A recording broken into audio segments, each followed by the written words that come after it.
Hello everyone, in today's video, I will be talking about all the closing costs that are involved in a real estate transaction from the buyer's point of view.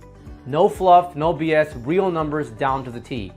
So the three main costs that are involved in a purchase transaction are: number one, escrow fees; number two, appraisal fee; and number three, admin fee.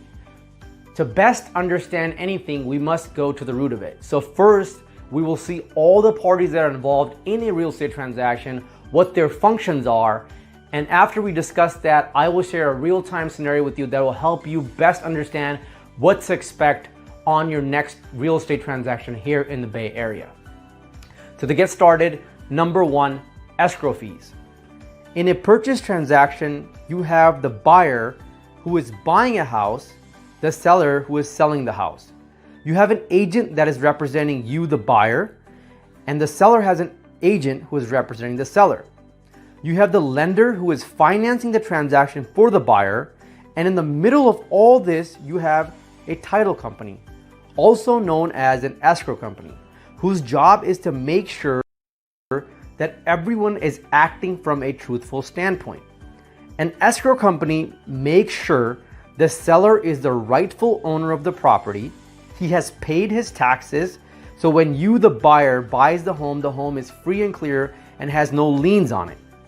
When the transaction closes, the escrow company ensures that from that point on, you are the rightful owner of the property.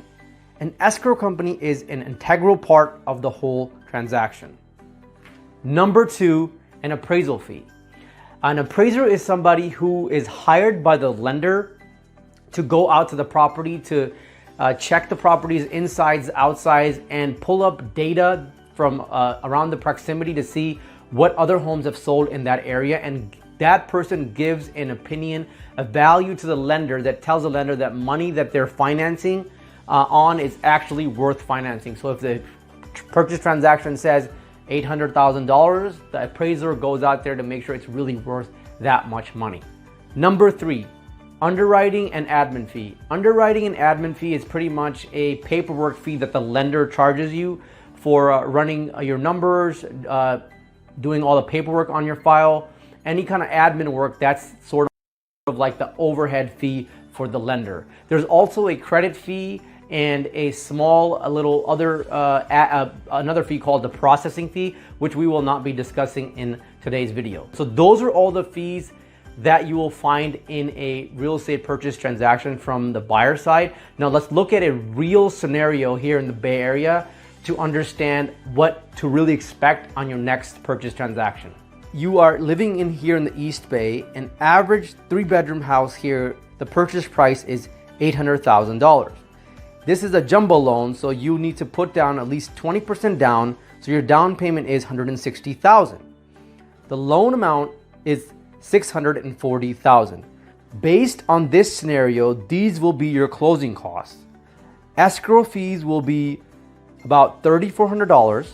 Now, if you're doing a refinance and not a purchase, your escrow fees will be about half that because you will not have the owner's title policy included. But if we are going off of this scenario, your escrow fees will be about $3,400. The second fee will be the appraisal fee, which will be about $550. Now, it can be a little less than that, but I always like to overestimate to give you a realistic number.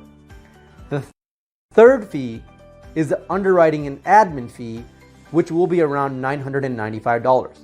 The total comes out to $4,945. I know that sounds like a lot of money, but don't be alarmed. The rate market right now is doing really well, so you can talk with your loan officer or your lender, and in most cases, there will be a rebate on the rate that will cover, if not some of your cost, most of your cost. It all depends on your credit score and your personal scenario.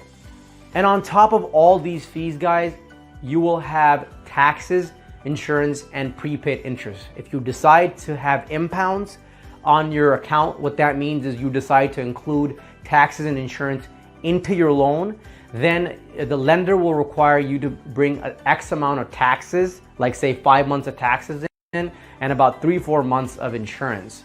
So what you need to bring to the table for an $800,000 purchase transaction, the number is going to look more like $10,000. Out of the $10,000, $5,000 were your closing costs and $5,000 included your insurance, prepaid interest, and your taxes. I hope all that was helpful to you. If you are planning to buy your house, make sure you know the numbers clear like water, because it will help you plan and strategize, which in turn will help you execute with excellence. If you are a first-time buyer and you're looking to buy your dream home, please don't hesitate. Pick up the phone and call us. We would love to sit down with you and help you strategize a plan. Please share our video with people that you know, the friends that are looking to buy a house, because we love when our content is helpful for other people. Stay on top of your real estate game by following us. Until next time, this is Karan Singh with Optimal Homes.